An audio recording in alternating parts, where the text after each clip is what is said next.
L'Église est le corps de Christ. L'Église est son corps, comme nous le lisons dans Éphésiens 1, 22, 23. Et il y a bien sûr un certain nombre d'autres références à l'Église sous cette dénomination ou ce titre. Quelle est la suggestion ou la fonction d'un corps physique? Tout d'abord, le corps d'un homme est un véhicule pour l'expression de sa personnalité.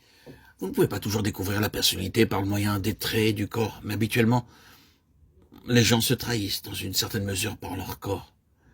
Même si, dans certains cas, vous trouvez difficile de deviner ce qui se passe intérieurement, le fait même que c'est difficile à deviner vous informe qu'ils n'ont pas l'intention que vous sachiez. Et vous les avez devinés. Nous ne pouvons pas facilement échapper au fait que, soit par un geste, un regard, une expression, ou de bien d'autres façons, nous nous trahissons par notre corps.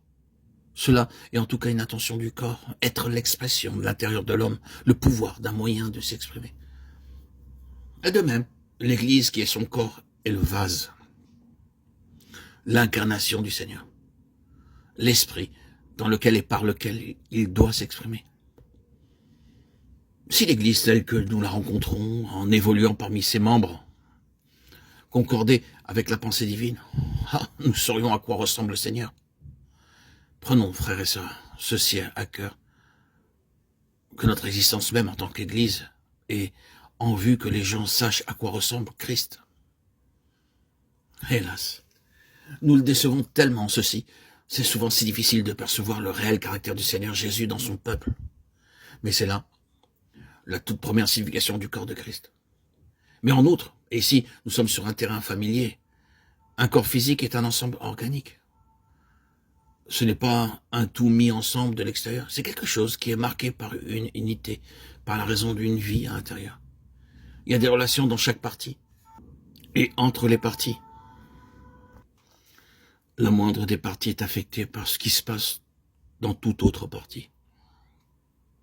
On pourrait s'étendre beaucoup sur cela, mais nous avons beaucoup plus à apprendre encore en ce qui concerne l'application spirituelle actuelle de cette réalité au sujet de l'Église comme le corps de Christ. Nous avons besoin d'être amenés à l'intérieur même de ce grand système sympathique du corps. Et cela requiert une réelle œuvre de grâce en nous. Il y a bien des manières dont cela est exprimé dans la parole. Nous devons nous souvenir des prisonniers comme si nous étions aussi prisonniers de ceux qui sont maltraités, comme étant aussi nous-mêmes dans un corps Hébreux 13.3. C'est-à-dire, nous devons entrer dans leur situation par l'esprit. C'est un ensemble organique. Et si un membre souffre, tous les membres souffrent avec lui. 1 Corinthiens 12, 26. Il est probable que nous souffrons beaucoup pour des choses dont nous ne savons rien. Il y a de la souffrance ici et là, et nous y sommes impliqués. Le Seigneur cherche à nous engager dans les besoins des autres, à nous introduire dans leurs conflits. Mais que nous saisissions ou non cette vérité, que nous y soyons sensibles ou non, et que nous la comprenions ou non, c'est un fait de Dieu qu'il en est ainsi. Les croyants d'un lieu sont dépendants des croyants d'un autre lieu. Ils sont affectés. C'est comme un tout. Il y a un système nerveux sympathique qui traverse tout le corps. Si seulement, frères et sœurs en Christ, bien-aimés, vous et moi devenions réellement plus sensibles spirituellement, l'expression du corps serait beaucoup plus parfaite. Notre état de mort, notre insensibilité, notre manque de réelle sensibilité spirituelle a pour résultat qu'il y a plus de souffrance, plus de pertes qu'il n'est nécessaire d'avoir. Si seulement nous pouvions, non pas de façon mécanique, ni par information, mais sur le principe du corps, être mis en mouvement dans une sympathie, une coopération universelle avec le peuple de Dieu. Notre mise en mouvement est si souvent mécanique.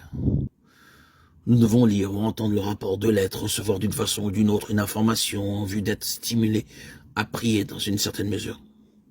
Mais je crois que ces moyens étant complètement mis à part, si nous étions réellement dans l'esprit, celui-ci disposerait sur nos cœurs des fardeaux en faveur de personnes.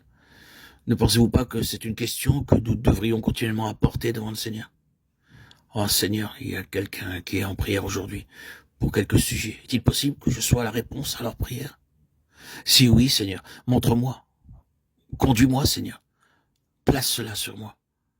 Voilà, frères et sœurs en Christ bien-aimés, la liaison, la sensibilité spirituelle. Voilà ici l'unité du corps. C'est une grande vocation.